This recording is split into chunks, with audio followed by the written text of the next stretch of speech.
for the answer to that, don't just listen to Trump right now. Listen also to the people Trump might hire to execute his second-term agenda. People like this guy. We're going to fire a lot of people in the executive branch of the deep state. We're going to indict Joe Biden and Hunter Biden and James Biden and every other scumball, sleazeball Biden. We're going to deport a lot of people, 10 million people and growing, anchor babies, their parents, their grandparents. We're going to put kids in cages. It's going to be glorious. We're going to detain a lot of people in the D.C. gulag and Gitmo. I'm going to recommend a lot of pardons. Every January 6th defendant is going to get a pardon. Scary, dystopian stuff, I think we can all agree, but also the scary stuff you hear a lot out of the thirsty Trump devotees who desperately want to make 2025 authoritarianism happen. So who is that guy who thinks it'll be glorious to put kids in cages, I hear you ask?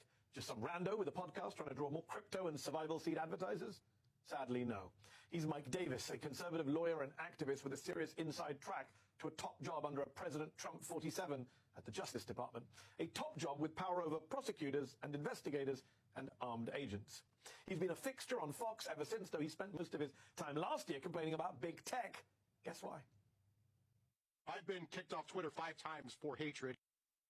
Yep, Davis was suspended for frequent violations of Twitter's old pre-Elon Musk terms of service, for saying things like Joe Biden is making it easier for illegal immigrants to commit crimes, for suggesting a CNN reporter was the gimp in Pulp Fiction, twice, and for calling to imprison Black Lives Matter protesters, calling them woke Al-Qaeda and domestic terrorists who've been terrorizing American cities for 8 months.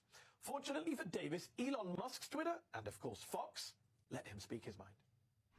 Yeah, maybe it's not such a good idea to import people from third world Marxist hellholes who hate America. We're going to become a third world Marxist hellhole very quickly. It is only illegal to object to elections in third world Marxist hellholes, and now in New York, D.C., and Atlanta.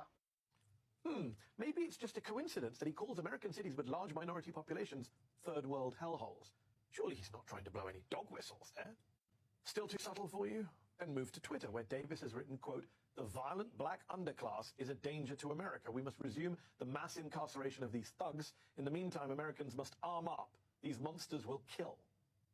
Davis has in fact told followers to arm up at least 16 times on Twitter, to arm up against the violent black underclass, against Soros-backed DAs, against county attorneys, against Democrats in general.